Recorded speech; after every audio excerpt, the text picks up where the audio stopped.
Many people believe the BBC is non-commercial and funded solely by licence fees and government grants. But I'm sorry, it's not the case.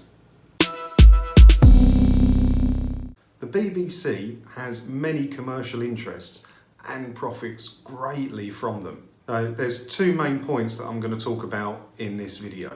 One of them is the revenue generated from the BBC selling their shows abroad.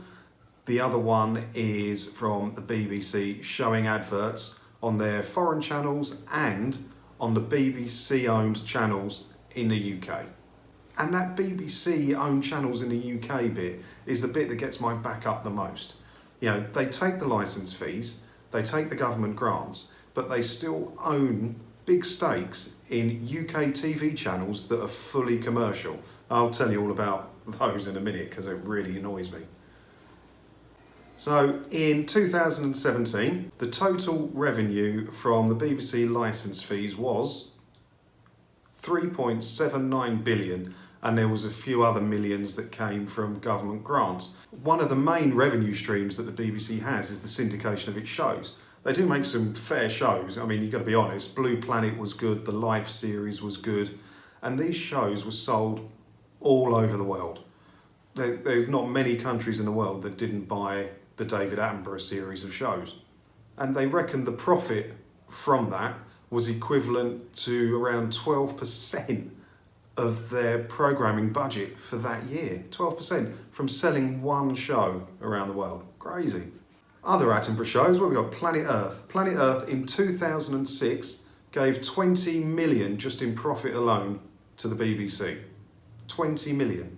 And one of the best earners for the BBC before it all went a bit tits up was Top Gear. Top Gear used to net the BBC a profit of 42 million-ish every single year, thanks to Clarkson and the book sales and the DVD sales and the merchandising. 42 million just on that one show. And these were only the shows that I could be bothered to look into. If I could dig deep into all the other shows, I'm sure we're going to find many more millions in profit from worldwide syndication. But for me, the biggest scandal is what I'm going to talk about now, the one that really winds me up the most. And not many people know about this, but it's publicly out there. I mean, the BBC don't hide this commercial interest. So have you ever heard of the UKTV network?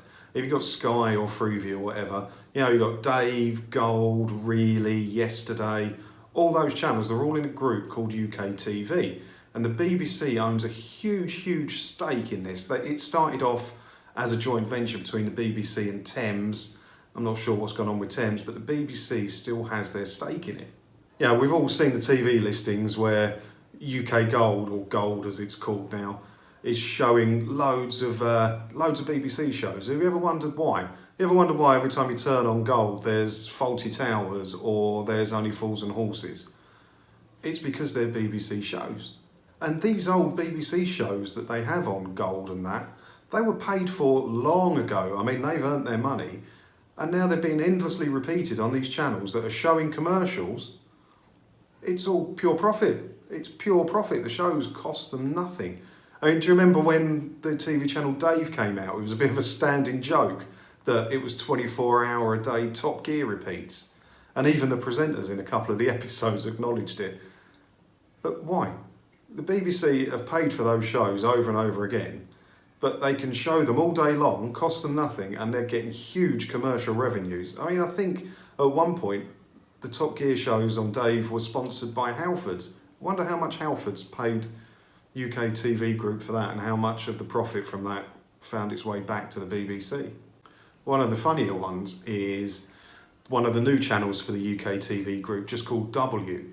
Well, up until earlier this year, they used to show that night's episode of EastEnders, but later in the night. So if you missed it on BBC One, you could go and watch it on W. So it was that show from that night, a few hours later, on a commercial channel, showing adverts before, during and after EastEnders, which is one of BBC's most famous shows. They're showing adverts.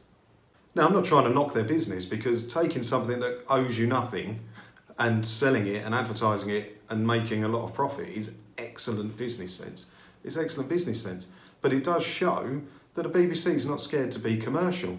I mean, if you watch BBC One, they have like 3-minute adverts before each show. All right, they're advertising their own other shows and stuff that they've got, but they're still adverts. It's no different to watching ITV and seeing an IKEA ad or an ad for a new Ford Fiesta.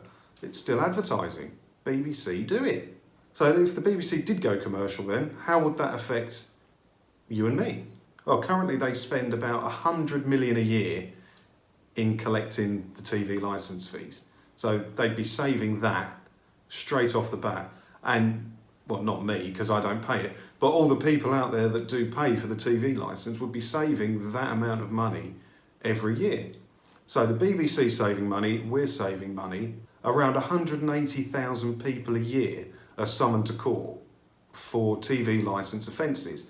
Now, how much cost do you think that involves with the courts? How it would slow down other cases and do everything? 180,000 cases, they'd be gone overnight. And think how much more efficient and faster and more productive the court system would be without that. Now, there really is no good argument for having a TV licence fee. There's no good argument for it at all. In a previous video that I did, it was called Why the TV Licence Won't Be Abolished. I'll put a link above. I address why the TV licence will never be abolished. And when you look at the facts and figures from the money they could make from being commercial and the money they do make from being commercial, you have to sit and wonder why.